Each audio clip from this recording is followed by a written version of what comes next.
Ahojte priatelia, chcel by som vás všetkých pozvať na kurz, ktorý sa volá Pravidlá pre vedúcich, ktorý spolu absolvujeme niekoľko týždňov a pre mňa tento kurz je veľmi kľúčový a dôležitý, lebo žijeme v dobe najväčších príležitostí, kde cirkev má vplyv a možnosti, ktoré zdá sa mi, že často nevyužíva alebo nevyužívame na to, aby sme mohli mať vplyv naozaj pomaly doma z obývačky na celé národy a získavať ich takto pre Krista. A zároveň žijeme v období zmätku, kedy sa do cirkvi tlačí kadečo.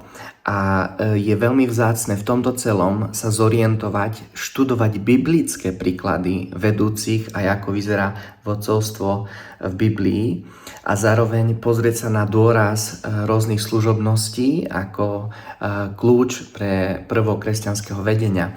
A chceli by sme spolu v tento čas sa pozrieť na nástroje pre praktickú službu, na konkrétne veci, nielen teóriu a zároveň pomôcť efektívne metódy zavádzať do praxe, pozrieť sa na malé skupiny, ako to robiť.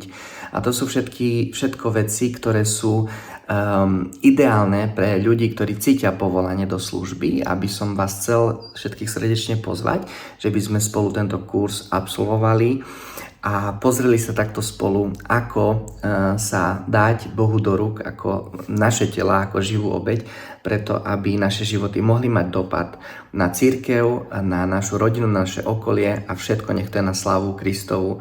Takže sa na vás teším. Ahojte.